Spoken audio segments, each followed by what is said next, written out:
Continuação da leitura do Livro dos Espíritos, página 143. Capítulo 5. Considerações sobre a pluralidade das existências. Questão 222. Não é novo, dizem alguns, o dogma da reencarnação. Ressuscitaram-no da doutrina de Pitágoras. Nunca dissemos de ser intervenção moderna a doutrina espírita. Constituindo uma lei da natureza, o espiritismo há de se ter existido desde a origem dos tempos e sempre nos esforçamos para demonstrar que dele se descobrem os sinais da antiguidade mais remota. Pitágoras, como se sabe, não foi o autor do sistema da metempsicose. Ele o colheu dos filósofos indianos e dos egípcios que o tinham desde tempos imemorais. A ideia de transmigração das almas formava, pois, uma crença vulgar, aceita pelos homens mais eminentes. De que modo a adquiriram? Por uma revelação ou por intuição? Ignoramo-lo. Seja, porém, como for, o que não padece dúvida é que uma ideia não atravessa séculos e séculos e nem consegue impor-se à inteligência de Haeckel se não contiver algo de sério. Assim, a ancianidade dessa doutrina, em vez de ser uma objeção, seria a seu favor, contudo, entre a metempsicose dos antigos e a moderna doutrina da reencarnação. Há, como também se sabe, profunda diferença assinalada pelo fato de os espíritos o rejeitarem, e de maneira absoluta a transgressão da alma do homem para os animais e reciprocamente. Portanto, ensinando o dogma da pluralidade das existências corporais, os espíritos renovam uma doutrina que teve origem nas primeiras idades do mundo, e que se conservou no íntimo de muitas pessoas até os nossos dias. Simplesmente, eles apresentam de um ponto de vista mais racional, mais acorde com as leis progressivas da natureza e mais em conformidade com a sabedoria do Criador, despindo-a de todos os acessórios da superstição. Circunstância digna de nota é que não só nesse livro os espíritos a ensinaram no decurso dos últimos tempos. Já antes de sua publicação, numerosas comunicações da mesma natureza se obtiveram em vários países, multiplicando-se depois consideravelmente. Talvez fosse aqui o caso de examinarmos porque os espíritos não parecem todos de acordo sobre essa questão. Mais tarde, porém, voltaremos a esse assunto.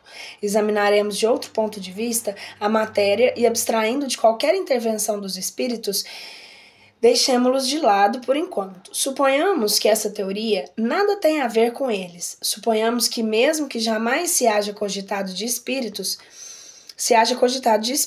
coloquemo-nos momentaneamente num terreno neutro, admitindo ao mesmo grau de probabilidade para ambas as hipóteses, isso é, a pluralidade e da unicidade das existências corpóreas, e vejamos para que lado a razão e o nosso próprio interesse nos farão pender.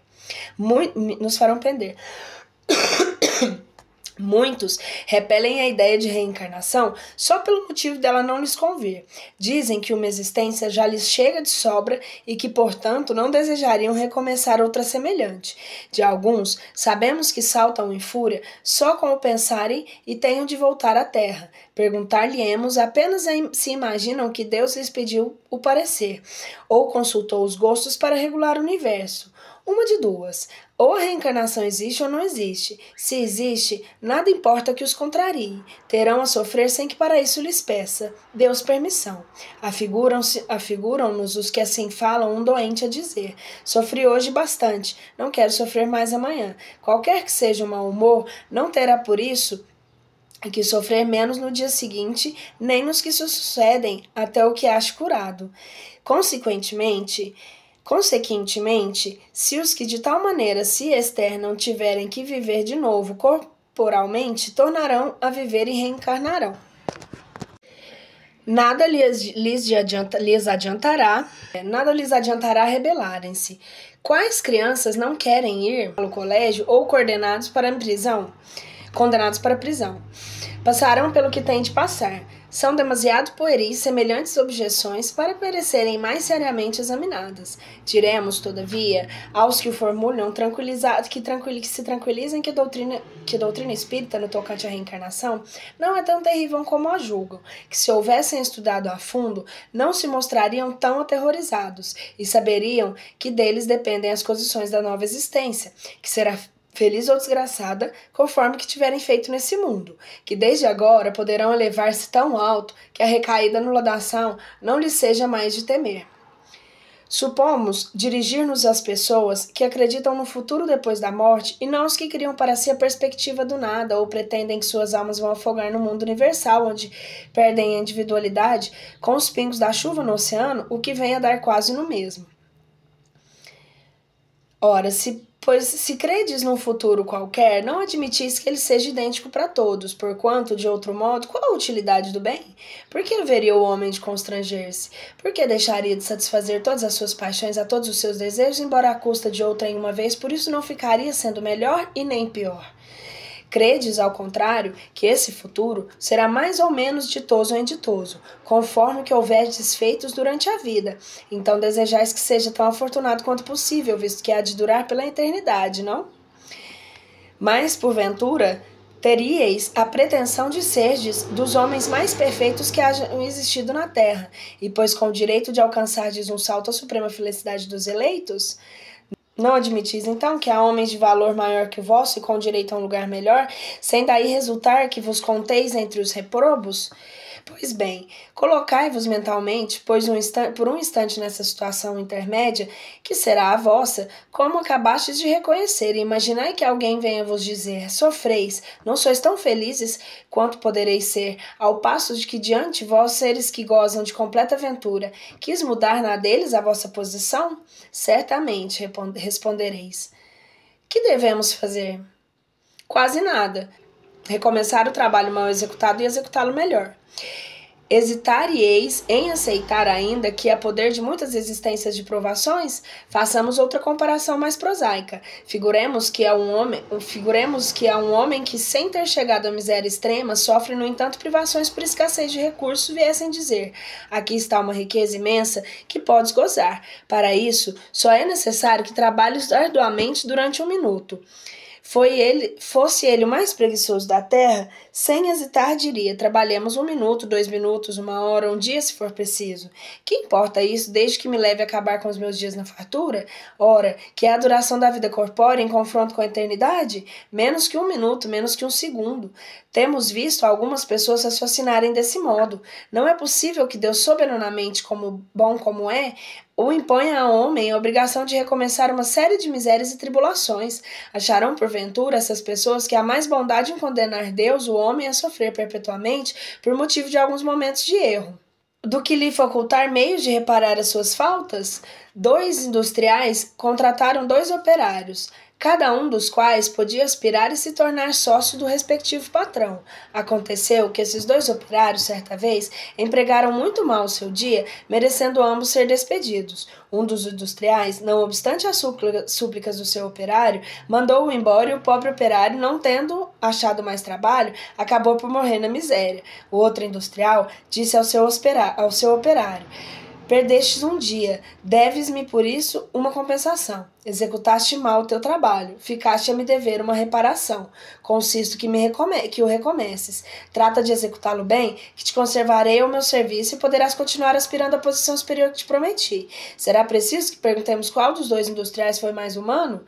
Dar-se-á que a clemência da mesma jamais seja inexorável do que um homem? Alguma coisa de pungente há na ideia de que a nossa sorte fique para sempre decidida, por efeito de alguns anos de provações. Ainda quando de nós não tenha dependido atingirmos a perfeição, ao passo que eminentemente consoladora é a ideia oposta que nos permite a esperança. Assim, sem nos pronunciarmos pró ou contra a pluralidade das existências, sem referirmos a uma hipótese a outra, declaramos que se aos homens fosse dado escolher, ninguém queria o julgamento sem apelação.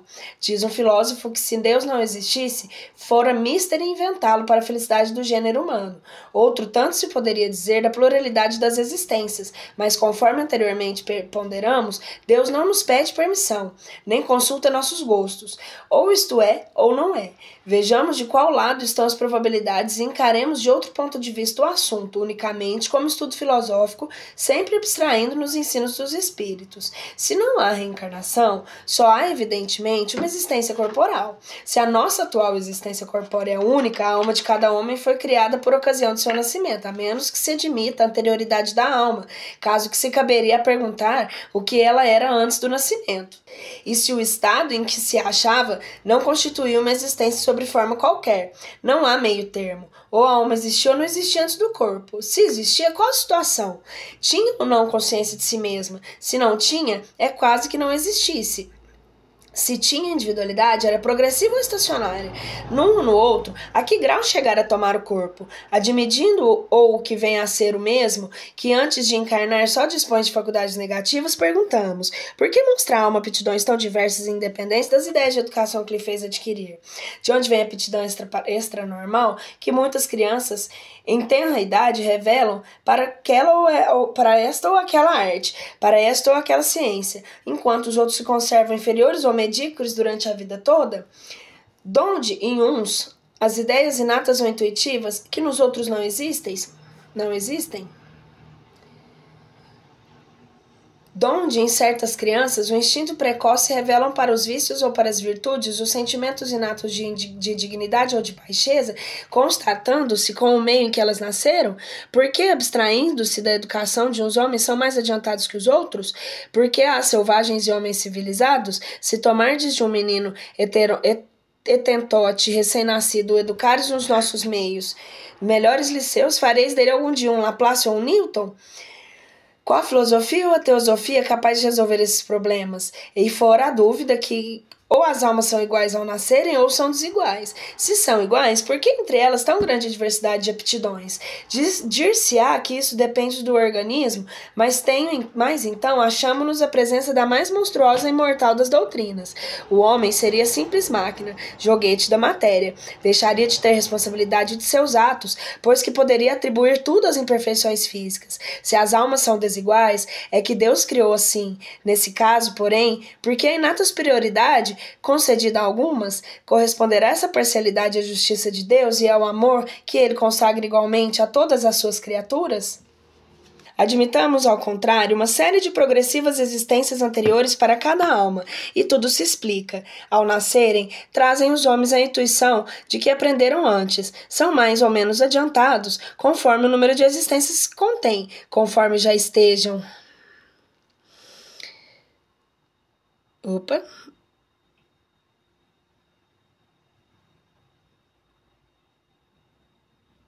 Conforme já estejam mais ou menos afastados do ponto de partida.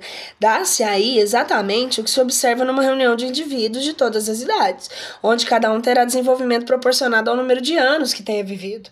As existências sucessivas serão para a vida da alma o que os anos são para a do corpo. Reuni em um certo dia um milheiro de indivíduos de 1 a 80 anos, suponde que um véu encubra todos os dias precedentes em que os reunistes e que, em consequência, acreditais que todos nasceram na mesma ocasião. Perguntareis, naturalmente, como é que alguns grandes e outros pequenos, como é que uns são grandes e outros pequenos, uns velhos e outros jovens, outros instruídos e uns ainda mais ignorantes. Se, porém, dissipando-se a nuvem que lhes oculta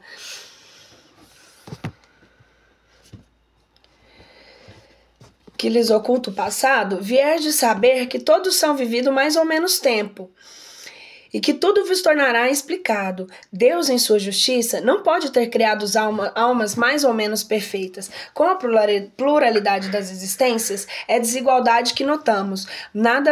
Nada mais apresenta em oposição à mais rigorosa equidade. É que apenas vemos presente e não passado. A esse raciocínio serve de base a algum sistema, alguma exposição gratuita? Não. Partimos de um fato patente e incontestável. A desigualdade das aptidões ou do desenvolvimento intelectual e moral, verificamos que nenhuma das teorias correntes o explica, ao passo que uma ou outra teoria, a da pluralidade das existências, lhe dá a explicação simples, natural e lógica. Será racional referir-se à teoria que explica tudo a uma das que nada explicam? À vista da sexta interrogação acima, dirão naturalmente que o Etentote é de raça inferior. Perguntaremos então se o Etentote é ou não um homem. Se é porque a ele a sua raça privou Deus dos privilégios concedidos à raça caucásica. Se não é, por que tentar fazê-lo cristão? A doutrina espírita tem mais amplitude do que tudo isso. Segundo ela, não há muitas espécies de homens, há tão somente homens cujos espíritos estão mais ou menos atrasados, porém, todos suscetíveis de progredir. Não é esse o princípio mais conforme à justiça de Deus? Vimos de apreciar a alma com relação ao seu passado e ao seu presente. Se a considerarmos tendo em vista seu futuro, esbarraremos nas mesmas dificuldades. Se a nossa existência atual é que só ela decidirá da nossa sorte vindoura, quais na vida futura as posições respectivas do selvagem e do homem civilizado? Estarão no mesmo nível ou se acharão distanciados de um do outro no tocante à soma de felicidade eterna que lhes caiba? O homem que trabalhou toda a sua vida por melhorar-se virá a ocupar uma mesma categoria de outro que se lhe conservou em grau inferior de adiantamento, não por culpa sua, mas porque não teve tempo nem possibilidade de se tornar melhor? O que se praticou o mal pode não ter podido instruir-se e será culpado a um estado de coisas que a existência nada dependeu dele?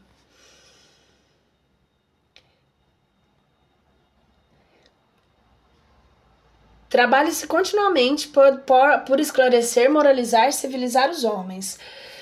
Em contraposição, há um que fica esclarecido, porém, milhões de outros morrem todos os dias antes que a luz se lhe tenha chegado. Qual a sorte desses últimos? Serão tratados como réprobos? Ou, no caso contrário, o que fizeram para ocupar a categoria idêntica dos outros? Que sorte aguarda os que morrem na infância quando ainda não puderam fazer nem o bem nem o mal? São para o meio dos eleitos, porque é esse favor, sem que coisa alguma hajam feito para merecê-lo, em virtude de que privilégio eles se veem isentos das tribulações da vida.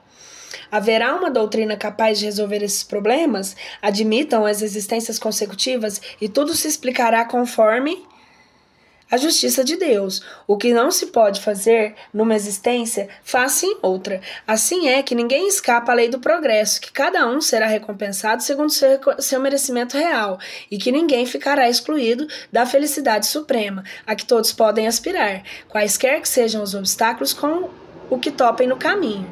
Essas questões facilmente se multiplicariam ao infinito, porquanto os números são os problemas psicológicos e morais que só na pluralidade das existências encontraram solução.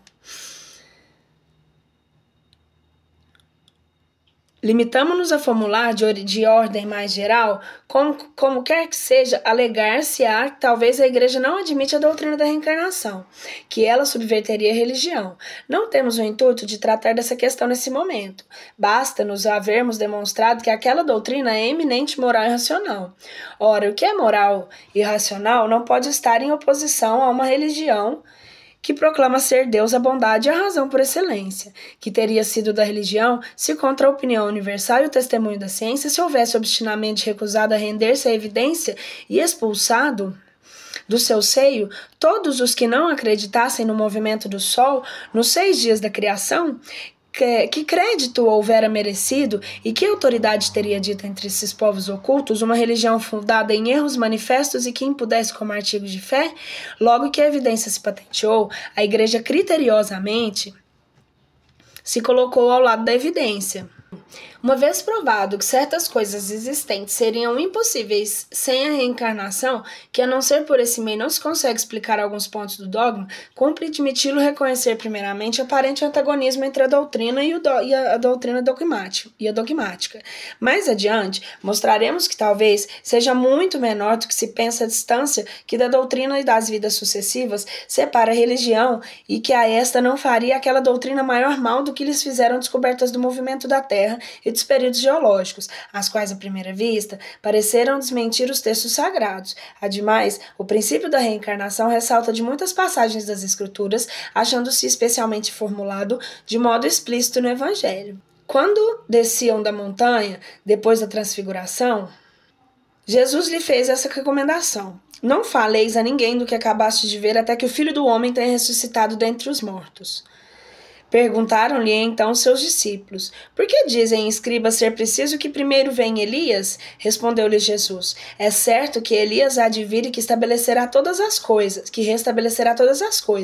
Mas eu vos declaro que Elias já veio e que eles não o conheceram e o fizeram sofrer como entenderam. Do mesmo modo, darão a morte ao Filho do Homem. Compreenderam então seus discípulos que era de João Batista que eles falavam. Mateus 17, versículo 9 a 13. Pois que João Batista for Elias, houve a reencarnação do espírito ou da alma de Elias no corpo de João Batista. Em suma, como quer que opinemos acerca da reencarnação, quer a aceitemos, quer não, isso não constituirá motivo para que deixemos de sofrê-la, desde que ela exista, malgrado todas as crenças em contrário. O essencial está em que o ensino dos espíritos é eminente cristão, apoia-se na imortalidade da alma, nas penas e recompensas futuras, na justiça de Jesus e no livre-arbítrio do homem, na moral do Cristo. Logo, não é antirreligioso. Temos raciocinado, abstraindo, como dissemos, de qualquer ensinamento espírita para certas pessoas, carece de autoridade. Para certas pessoas carece de autoridade. Não é somente porque veio dos espíritos que nós e tantos outros nos fizemos adeptos da pluralidade das existências. É porque essa doutrina nos pareceu a mais lógica e porque só ela resolve as questões até então insolúveis. Ainda quando fosse da autoria de um simples mortal tê-la íamos igualmente adotado e não houvéramos hesitado um segundo mais em renunciar às ideias que esposávamos. Sendo demonstrado o erro, muito mais do que perder do que ganhar, tem um amor próprio, como se obstinar na sustentação de uma ideia falsa. Assim também, tê-la-íamos repelido, mesmo que provindo dos espíritos, se nos parecer a contrária à razão, como repelimos muitas outras, pois sabemos por existência que não se deve aceitar cegamente tudo que venha deles, da mesma forma que não se deve adotar às cegas tudo que proceda dos homens. O melhor título que, ao nosso ver, recomenda a ideia da reencarnação é o de ser, antes de tudo, lógica. Outro, no entanto, ela apresenta, o de confirmarem os fatos positivos e, por bem dizer, materiais, que é um estudo atento e criterioso, revela a quem se dê ao trabalho de observar com paciência e perseverança e diante dos quais não há mais lugar para a dúvida. Quanto esses fatos, se houverem vulgarizado, como o da formação e do movimento da Terra forçoso, será que todos se rendam à evidência, e os que lhes colocaram em posição ver-se-ão constrangidos a desdizer-se.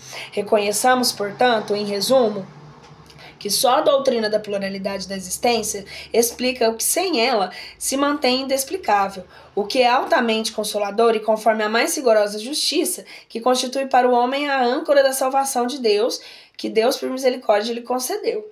As próprias palavras de Jesus não permitem dúvida a tal respeito. Eis que o que se lê no Evangelho de João 3, versículo 3 a 7. Respondendo-lhe a Nicodemos, disse Jesus: em verdade te digo, que se um homem não nascer de novo, não poderá ver o reino de Deus. Disse-lhe Nicodemos: como pode um homem nascer já estando velho? Poderá retornar ao ventre de sua mãe para nascer uma segunda vez? Respondeu Jesus: em verdade te digo, se um homem não renascer da água e do Espírito, não poderá entrar no reino de Deus. O que é nascido da carne é carne, e o que é nascido do Espírito é Espírito. Não te admires que eu tenha dito, é necessário que torneis a nascer.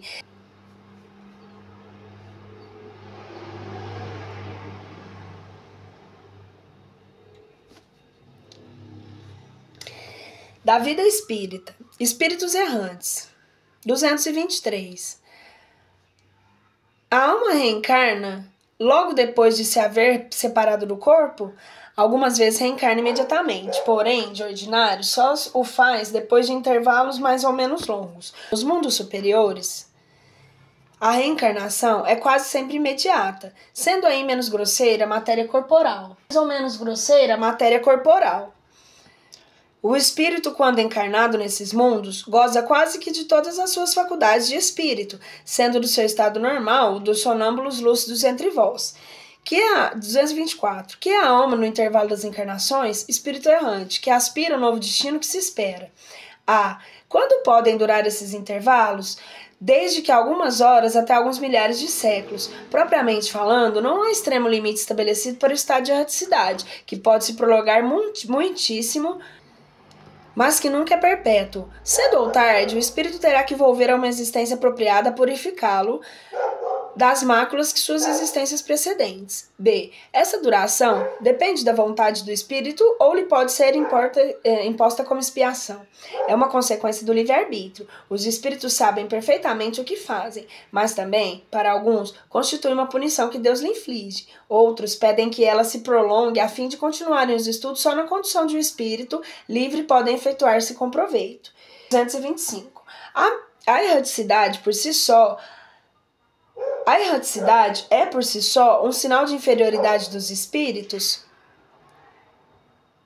Não, porquanto há de espíritos errantes de todos os graus. A encarnação é um estado transitório, já o dissemos. O espírito se acha no seu estado normal quando liberto da matéria. Poderá-se dizer que são errantes 226. Poderá-se dizer que são errantes todos os espíritos que não estão encarnados? Sim, com relação aos que tenham de reencarnar. Não são errantes, porém, os espíritos puros dos que chegam à perfeição. Esses se encontram no seu estado definitivo. No tocante nas qualidades íntimas, o espírito se dão diferentes ordens ou graus pelos quais vão passando sucessivamente. À medida que a purificam, com relação ao estado em que se acham, podem ser. No tocante às qualidades íntimas, os espíritos são de diferentes ordens ou graus, pelos quais vão se passando sucessivamente. À medida que se purificam, com relação ao estado em que se acham, podem ser encarnados, isso é, ligados a um corpo errantes, isso é, sem corpo material e aguardando nova encarnação para melhorarem os espíritos puros, isso é, perfeitos, não precisando mais de encarnação. De que modo se instrui os espíritos errantes? Como não o fazem de mesmo modo que nós outros? Estudam e procuram meios de elevar-se. Veem e observam o que ocorre em alguns lugares onde vão. Ouvem os discursos dos homens doutos e os conselhos dos espíritos mais elevados. E tudo isso lhe incute ideias que antes não tinham. 228. Conservam os espíritos algumas de suas paixões humanas? Com o invólucro imaterial dos espíritos elevados, deixam as paixões más e só as guardam do bem. Quanto aos espíritos inferiores, esses as conservam, pois, do contrário, pertenciam à primeira ordem. 229. Porque deixando a terra, não deixam aí os espíritos todas as más paixões, uma vez que lhes reconhecem os inconvenientes? Vês nesse mundo pessoas excessivamente invejosas. Imaginas que mal o deixam, perdem esse defeito? Acompanham os que da terra partem, sobretudo, os que alimentam paixões bem acentuadas, uma espécie de atmosfera que se envolve conservando-lhes que tem de mal, por não se achar o espírito inteiramente desprendido da matéria. Só por momentos ele a entreteve a verdade, assim que lhe aparece, como que para mostrar-lhe o bom caminho. 230. Na erraticidade, o espírito progride, pode melhorar-se muito, tais sejam a vontade e o desejo que tenha consegui-lo. Todavia, na existência corporal, é que põe as práticas das ideias que adquiriu. 231. São felizes ou desgraçados os espíritos errantes? Mais ou menos, conforme seus méritos. Sofrem por defeito das paixões cuja essência conservaram. Ou são felizes de conformidade com o grau de desmaterialização que hajam chegado. Na erraticidade, o espírito percebe que lhe falta para ser feliz. E desde então, procura os meios de alcançá-lo. Nem sempre, porém, lhe é permitido encarnar como fora de seu agrado, representando isso para ele uma punição. Podem os espíritos errantes ir a todos os mundos? 232.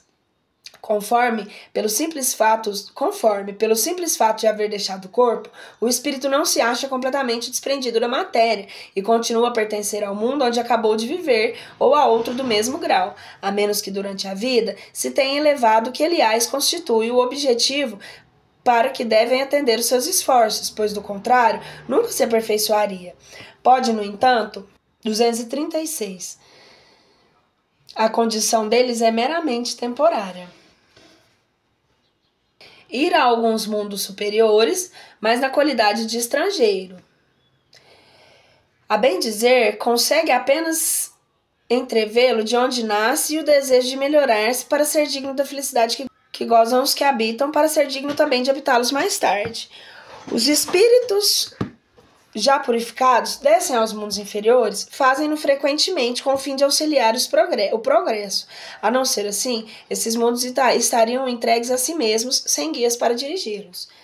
Mundos transitórios, 234. Há de fato, como já foi dito, mundos que servem de estações ou pontos de repouso aos espíritos errantes? Sim, há mundos particularmente destinados aos seres errantes, mundos que lhes podem servir de habitação temporária, espécies de bivacs, de campos de onde descansem de uma demasiado longa erraticidade, estado sempre um tanto penoso. São, entre os outros mundos, posições intermédias graduadas de acordo com a natureza dos espíritos que a elas podem ter acesso e onde eles gozam de maior ou menor bem-estar. Os espíritos que habitam os mundos podem deixá-los livremente? Sim, os espíritos que se encontram nesses mundos podem deixá-los a fim de irem onde devam ir. Figurai-os como bados de aves que pousam numa ilha para aí aguardarem que se lhes refaçam as forças a fim de seguirem seu destino. 235. Enquanto permanecem nos mundos transitórios, os espíritos progridem? Certamente. Os que vão a tais mundos levam o objetivo de se instruírem, o de poderem mais facilmente obter a permissão para passar a outros lugares melhores e chegar à perfeição que os eleitos atingem. 236. Pela sua natureza especial, os mundos transitórios se conservam perpetualmente destinados aos espíritos errantes? Não, a condição deles é meramente temporária. Esses mundos são ao mesmo tempo habitados por seres corpóreos? Não. Estéreos é nele a superfície. Os que os habitam de nada precisam. B. É permanente a sua esterilidade e decorre da natureza especial que apresentam? Não. São estéreis transitoriamente. C. Os mundos dessa categoria carecem então de belezas naturais? A natureza reflete as belezas da imensidade, que não são menos admiráveis do que aquilo que os dá é somente as belezas naturais. D. Sendo transitório o estado de semelhantes mundos, a Terra pertencerá algum dia ao número deles? Já pertenceu. Em que época? Durante a sua formação. Nada é inútil à sua natureza, tudo tem um fim e uma destinação. Em lugar algum há o vazio, tudo é habitado, a vida em toda parte. Assim, durante a dilatada sucessão dos séculos que passaram antes do aparecimento do homem na Terra, durante os lentos períodos de transição que as camadas geológicas atestam, antes mesmo da formação de primeiros seres orgânicos, naquela massa informe, naquele árido caos, onde os elementos se achavam em confusão, não havia ausência de vida. Seres isentos das nossas necessidades, das nossas sensações físicas, lá encontravam refúgio. Quis Deus que, mesmo assim, ainda imperfeita, a Terra servisse para alguma coisa.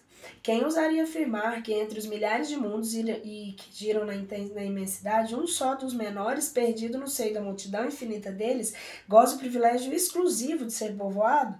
Qual, então, a utilidade dos demais? Tê-los-ia feito Deus unicamente para os recrearem à vista? O suposição absurda, incompatível com a sabedoria que eles esplendem em todas as obras, é inadmissível desde que prenderemos na existência de todos os que não podemos perceber. Ninguém contestará que nessa ideia a existência de mundos ainda impróprios para a vida material e não obstante já povoados de seres vivos e apropriados de tal meio, há qualquer coisa grande e sublime em que talvez se encontre a solução de mais de um problema. Percepções, sensações e sofrimentos dos espíritos. 237. Uma vez de volta ao mundo dos espíritos, conserva a alma as percepções que tinha quando na Terra? Sim, além de outras de que aí não dispunha, porque o corpo qual véu sobre elas lançado as obscurecia.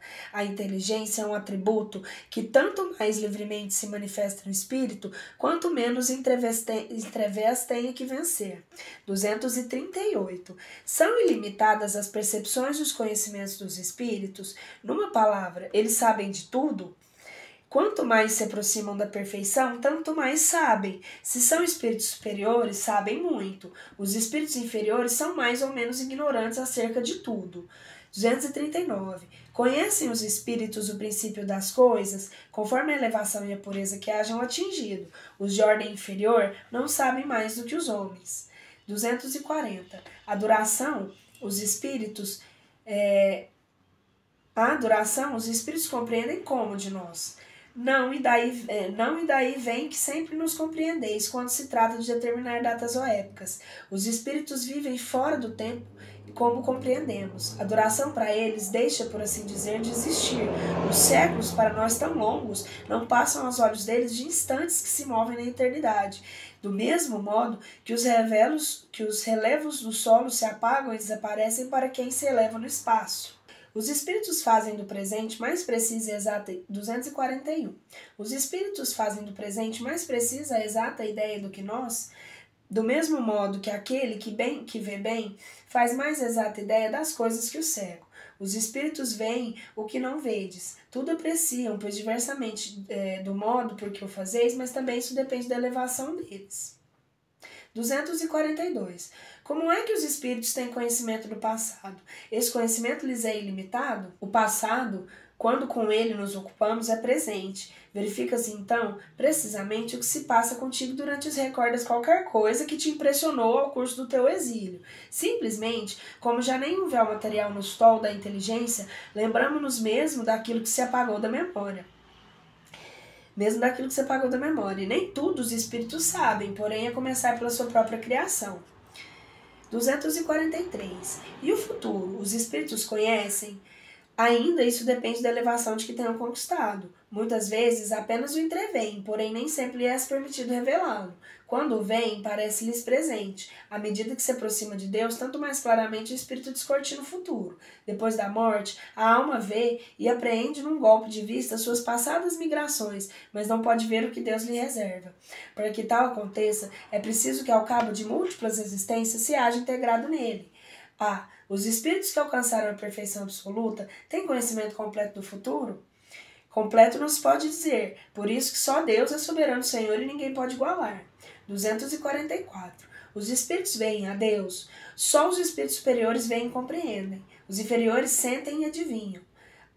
Quando o espírito inferior diz que Deus lhe proíbe ou permite alguma coisa, como sabe que isso lhe vem dele? Ele não vê a Deus, mas sente a sua soberania. Quando não deva ser feita alguma coisa ou dita uma palavra, percebe como que por intuição a proibição de fazê-la ou dizê-la. Não tendes vós mesmos pressentimentos que vos afiguram a avisos secretos para fazer isto ou não aquilo? O mesmo nos acontece, se bem que em grau mais alto, pois compreenderdes que, sendo muito mais útil do que as vossas essências dos espíritos, podem estes receber melhor as advertências divinas. B. Deus transmite diretamente a ordem do espírito, ou por intermédio de outros espíritos. Ele não lhe vem diretamente de Deus para se comunicar, ela não lhe vem direta de Deus. Para se comunicar com Deus, lhe é necessário ser digno disso. Deus lhe transmite suas ordens por intermédio dos espíritos imediatamente superiores por perfeição e instrução. 245. O espírito tem circunscrita a visão como os seres corpóreos? Não. Ela reside em todo ele. 246. Precisam da luz para ver? Veem por si mesmos, sem precisarem de luz exterior. Para os espíritos não há trevas, salvo as em que podem achar-se por expiação. 247. Para verem o que se passa em dois pontos diferentes, precisam transportar-se a esses pontos? Podem, por exemplo, ver simultaneamente nos dois hemisférios do globo? Como o espírito se transporta onde queira, com a rapidez do pensamento, pode-se dizer que vê em toda a parte ao mesmo tempo. Se o seu pensamento é suscetível a irradiar, dirigindo-se a um tempo para muitos pontos diferentes, mas essa faculdade depende da sua própria pureza. Quanto menos é puro o espírito, tanto mais limitada tem a visão. Só os espíritos superiores podem com a vista abranger o conjunto. No espírito, a faculdade de ver é uma propriedade inerente à sua natureza que reside em todo o seu ser, como a luz que reside em todas as partes de um corpo luminoso. É uma espécie de lucidez universal que se estende a tudo, que abrange simultaneamente o espaço, os tempos e as coisas, e a lucidez para a qual não há trevas, nem obstáculos, nem materiais. Compreende-se que deva ser assim.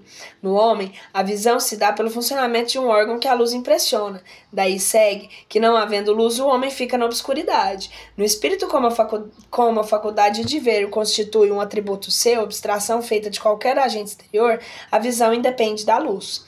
248. O espírito vê as coisas tão distintamente como nós, mais distintamente, pois que sua vista penetra onde a vossa não pode penetrar, nada obscurece.